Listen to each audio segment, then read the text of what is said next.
Сәлеметсіздер ме, құрметті оқырмандар, құрметті әріптестер. 31 мамыр саяси қуғын-сүргін күнін еске алу күні болып бекітілген. Осы күнге орай өзіміздің кітапханамызда ұмытылмас қасірет атты онлайн кездесуімізге қош келдіңіздер. Бүгінгі кешіміздің қонағы Көктал ауылының тұрғыны, өзіміздің тұрақты оқырманымыз, Көктал ауылының ардагерлер алқасының төрағасы Сұлтанқұлов Сайлау Тұрлығазыұлы. Сайлауға қош келдіңіз. Рахмет. 1929-38 жылдары аралығында қазақ зиялыларының қисынынан құлатқан қайран қазақ елім, қазақ жерім деген жас ұрпаққа айта алмаған, жеткізе алмаған, жан дүниеңді дүр еткізетін сырға, мұңға толы тарихи парақтары қаншама әлі.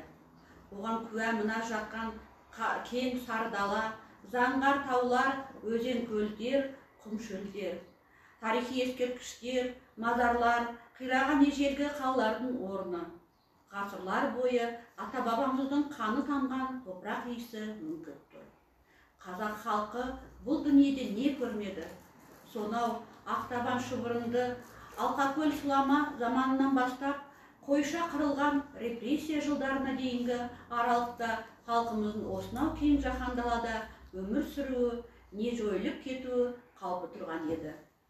Қазақстан елінде 1929-38 жылдар аралығындағы болған осы репрессия, саяси қуғын-сүргін туралы бүгінгі әңгімемізді бастап кетсек.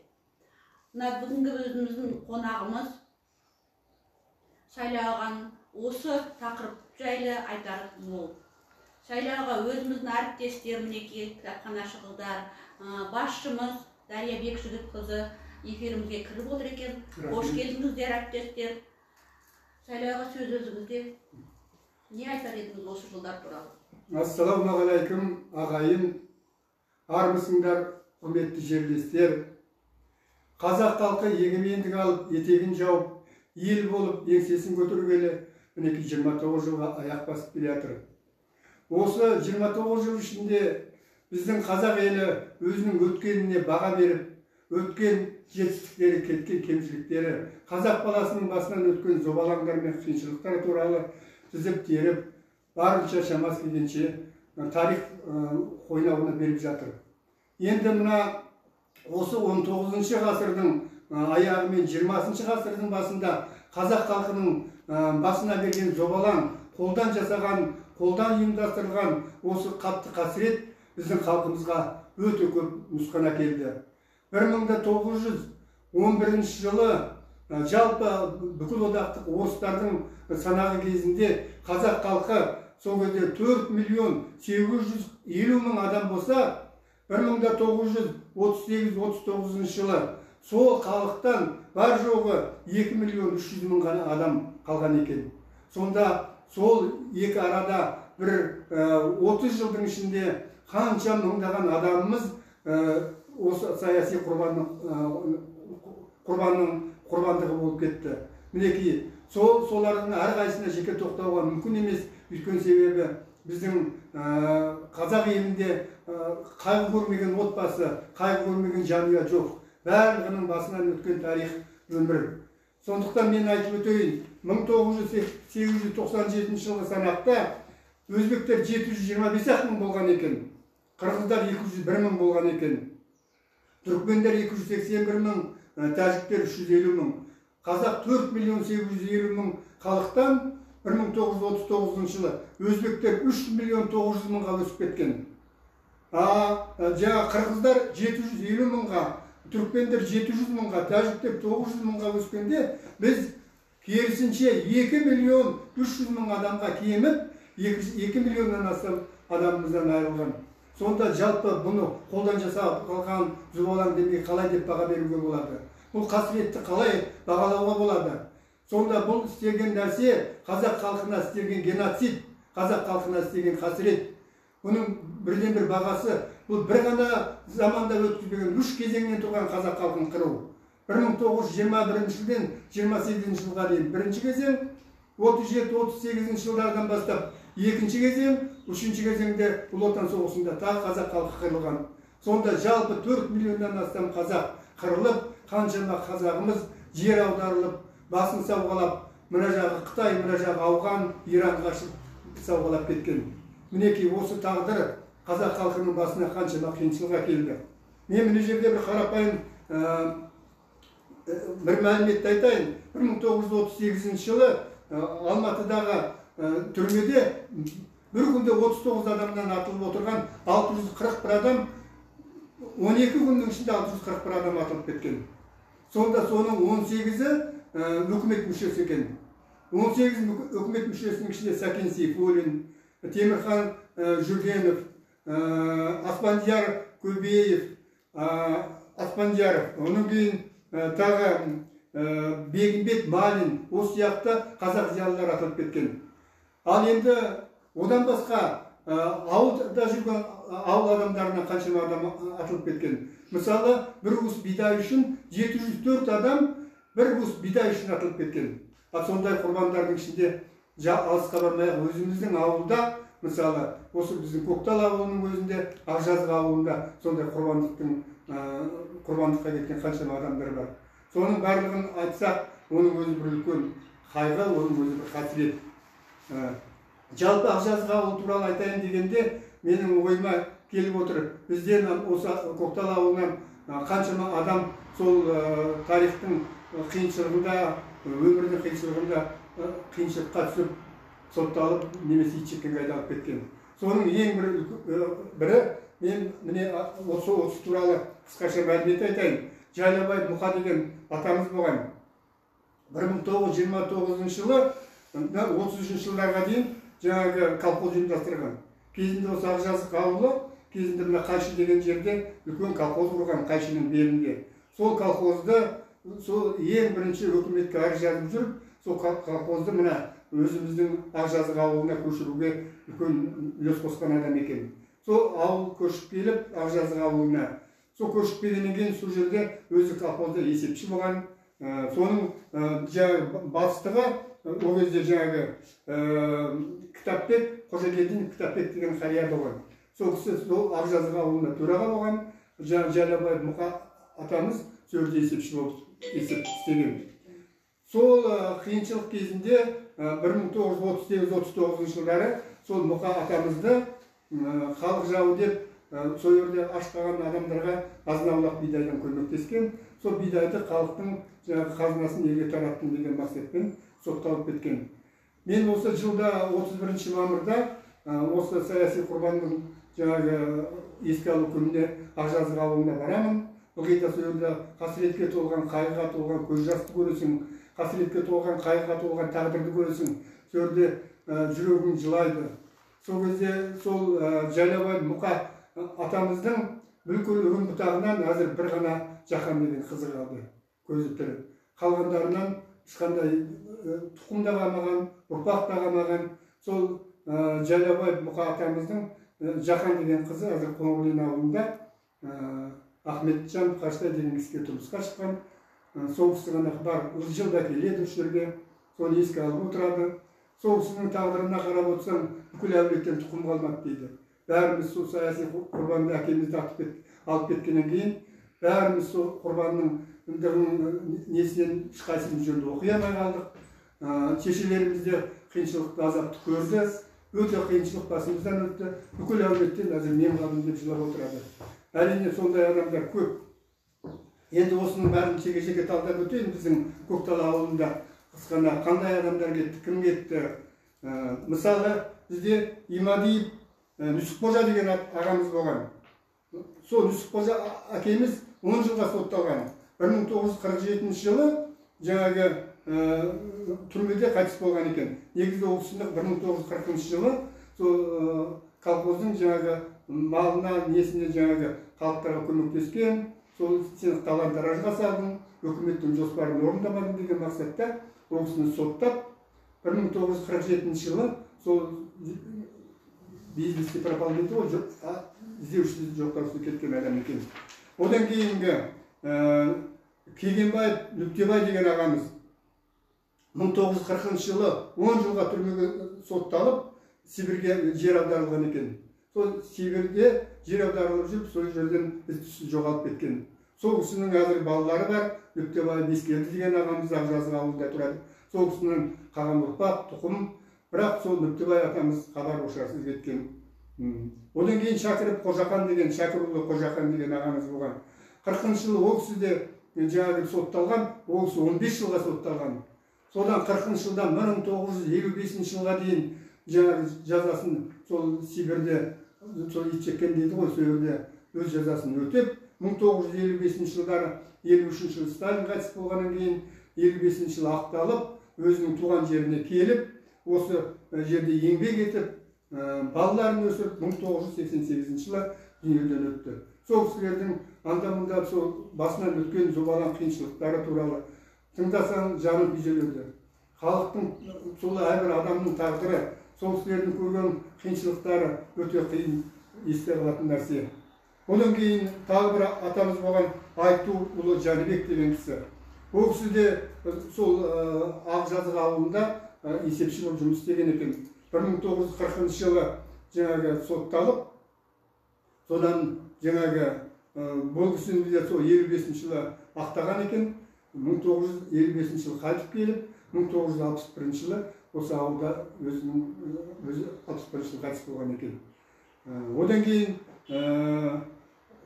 Тұшарбай Айып деген ағамыз.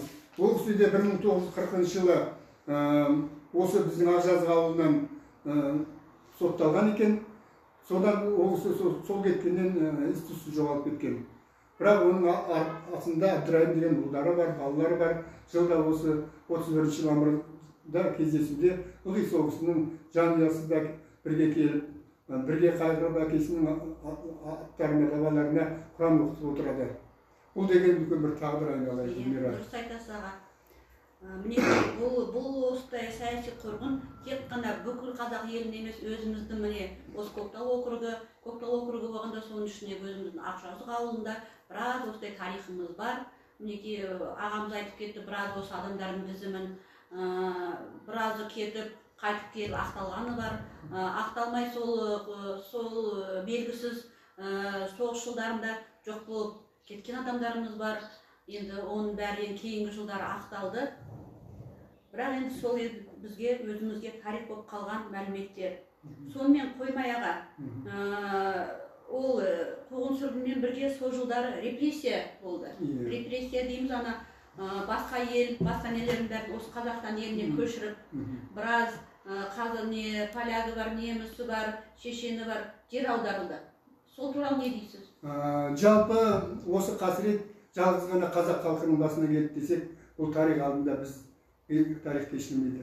Ол зобалаң көп халықтарға келген. Әсіресе Украин халықтары, неміс халықтары, мына Грузия, Шешен, сол сияқты Дағыстан, сондай халықтарға келген. Сол кезде, мысалы, не үшін аударылды солар? Олардың негізгі мақсаты халықтардың, жаңағы сөздегі тұрғылықты халықтардың азын-аулақ кішкене болған малын негізгі мақсат қазақ жеріне ауыстыру, мына есіп жатқан кең даланы басқа ұлттармен толтыру керек болды. Мына менде бір мынандай Столыпинский реформа деген болған орыстарда. 1910-11 жылдардан бастап есіп жатқан қазақ жеріне, сонда 5 Франция сыйып кететін үлкен жерге қайткенде үш жер бос орынды кеңестікті толтырып, үш жерде қазақ халқының орыстандыру саясаты. Сонда үш жерге алып келіп, жаңағы сол 11 жылдың өзінде біздің қазақ жеріне, жаңағы қазақ жерінің өзіне 890 мың адам, 1 миллиондай адам біздің қазақ жеріне аударылған екен. Міне, соның негізгі мақсаты бізді жалпы басқа ұлттармен толтыру керек. Ал оның арасында жаңағы азғантай ұлттар, кәрістер, ол соғыстан кейінгі болған жағдайлар, мысалы, мына кәріс халқы, мына Сибир жақта тұрған, ол Жапонияның тыңшысы деген сияқты сылтаумен оларды алып келген. Мына жақтан Кавказдан шешендерді алып келген, немістерге көмектеседі деген сияқты сылтаумен оларды алып келген. Сонда қанша мың халық біздің Қазақстан жеріне алып келіп көшірілген, аударылған. Енді солардың барлығына пана болып, соларға шамасы келгенше қазақ халқы өзі де қанша қиыншылық көріп отырса да, соның бәріне шыдап, соның бәріне көмек берген біздің қазақ халқы. Иә, дұрыс айтасыз. Қинамайды абақтыға жапқаны, қиын емес дарға асқаны, атқаны. Маған ауыр осылардың бәрінен өз ауылым иттері қапқаны деп Ахмет Байтұрсынова айтқандай. Енді сол жылдардағы сол құрбан болып кеткен азаматтарымыздың бәрі сырттан келген не емес, өздерінің ауылдас, өздерімен бірге жүрген нелерін солардың көрсеткен, сондай куәгер болған, сондай нелермен не дейді ғой енді? Жазаланған, иә, сөйтіп кеткен азаматтар болған екен. Сонымен қоймай, олардың бәрін қайда апарып жапқан? Біздің Қазақстан бойынша неше лагерь болған екен. Солардың бірі мысалы ақмолалық лагерь Алжир дейді. Карлак дегеніміз ол Қарағанды еңбекпен түзеу лагері екен. Степлак деген болған екен. Степлак дегеніміз сол замандағы степной лагерь деп өзі жазылады екен. Сондай көптеген лагерлерге апарып қамап, қорлап дегендей біраз сөйлі қырылып, сөйтіп кеткен өзіміздің сол кездегі құрбандарымыз. Гүлмира, өте дұрыс айтасың. Мына жалпы сол репрессия кезінде Карлак дейді. Сол Карлак деген сол түрменің жалпы көлемі бүкіл Франция мемлекеті сиып кететін территория болған. Соның ішінде Алжирінде соның ішіне кірген. Сол Карлактың орталығы Далинка деген ауыл бар. Білбінеке соған 110 жыл болады сол Далинка ауылына. Сол жерде сол Карлакқа барған адам жерден бөлінеді екен. Алжир деген Акмолинский лагерь женщина изменников родины дейді. Отанын сатқандардың әйелдерінің жаңа өтетін жер екен. Сол Алжирде біздің қанша апайларымыз кетті. Осы туралы тарих толғап, кезінде үлкен жазған өзіміздің бауырларымыз бар, Аймел Тасыбеков деген марқұм, жатқан жері жанатта болсын. Сол кісі көп қозғап еді. Енді кейін оның аяғына көп ешкім аяқтамады, бірақ та енді қузап, соны ізденіп жатқан қанша азаматтарымыз бар. Сол Акмолинский лагерь женщин изменников родинада көрген азабы, сонда көрген сөзден үлкен мұражай жасап, сөзде адамның жаңағы несінен қойып, қай жерге қинаған, мына жерді қазып қойып, соның ішіне бетін немен жауып, 1,5 метр жерге суды құйып, адамның денесін кіндіктен төмен сол суда отырғызып қойған. Ол ана өзінің кінәсін мойындамайынша, сол тар ғана шұңқырдың ішінде белуарда суда 1 сөтке, 2 сөтке, 3 сөтке соған ұстаған. Ал оған қандай адам баласы шыдайды? Сойтып мойын кінәсін мойындатқан. Көрдіңіз бе, қаншама қиыншылық өткен. Енді оның бәрі бір тарих, оның кейін осы кейде өзіміз ойлаймыз, жаңа Гүлмира, сен өте дұрыс айтасың. Осы мысалы бірі сол кезде қаншама адам халық жауы болып, жаңағы осындай бір уыс бидай үшін немесе халқына көмектескен үшін сотталып жатыр. Бірақ солардың барлығын сырттан біреуге көрсетпейді ғой Гүлмира. Оның барлығын сырттан көрсетпейді. Мына қазақ айтады, іштен шыққан жау жаман дейді. Біз әзір міне осы 21 ғасырға аяқ басып келеміз. Мына 2020 жылы өмір сүріп жатырмыз. Неге сол бізге сабақ болмайды? Неге біз солардан өзімізге келешек ұрпаққа сабақ болмаймыз? Қазір халық Абай атамыз айтпақшы, бас-басына би болған өңкей қиқым дейді. Қазір қарап отырсаң, бірін-бірі жамандаған қазақтың жігіттері, қаншама адамдар бірін-бірінің сыртынан көрсетіп, бірін-бірін новайлап жатыр. Бұл деген өткен тарихтан сабақ алмай ма? Қанша зиялы адамдарымыз осындайны кесірі болады. Құдай оның пенденің оның бетін арғысын. Егер де сондай бір қиыншылық заман келсе, бірін-бірі көрсету, бірін-бірі деген ол сырттан келмейді, іштен шығады. Осы мына Ақжазықтағы осы 5-6 адамның сотталған адамның үрім көрсеткен адамның үрім бұтағы кейінгі жылға дейін осы Ақжазық ауылында бірге тұрды. Соның балалары ел бетіне қалай қарайды. Мысалы, соны қаншама адамның тағдырын сындырып, қаншама адамның өміріне балта шапты. Бірақ соның өзі өліп қалғанмен соның ұрпағына лағанет айтып, қарғап сілеп солардың ұрпағына қаншама жаман тілек айтады. Ол оңай емес. Бізге сол өткеннен сабақ алуымыз керек. Біз қазақ елі бірігуіміз керек, ынтымақты болуымыз керек. Мынандай көріп жатсыздар, мынандай сынақ болып жатыр. Сонда бірігуіміз керек. Бұл деген біз тарихты жай ғана бір айтып қана қоймай, келешек жастар осыдан сабақ алса екен деген ойым бар Гүлмира. Иә, дұрыс айтасыз аға. 1953 жылы Сталин қайтыс болғаннан кейін еш кінәсіз сотталғандарға байланысты жазаны қайта қарау процесі басталды да, және олар босатыла бастады дейді. Алайда 1920-40 жылдары қамауға алынған көптеген азаматтардың тағдыры әлі белгісіз күйінде қалып отыр. Тұңғыш президентіміздің Нұрсұлтан Әбішұлы Назарбаевтың 1997 жылы жарлығынан басқа 1993 жылы 14 сәуірде жаппай саяси қуғын-сүргіндер құрбандарын ақтау туралы заң қабылданды. Бұл егеменді елімізде қабылданған ең алғашқы заңдардың бірі деп есептелінеді. Рас айтасың Гүлмира, мінекей қарап отырсақ 97 жылдан бері қарай есептесек 23 жыл өтті. Міне 23 жыл жаңа саяси қуғын-сүргін. Ал оғанға дейін мысалы сол Сталин өлгенде мен өзім 1953 жылы мартта туған, атым солда Сәлі қойған.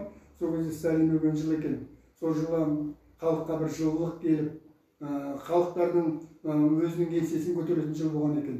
Сол жылы 53 жыл Сталин өлгеннен кейін, сол жылдан бастап қаншама жаңағы босқадан кеткен азаматтар, қаншама ағаларымыз, аталарымыз босап қайтып кетіп, жаңа айтып отырмын ғой, Шәкіров, жаңа Қожахан Шәкіров, Қожахан деген қариямыз.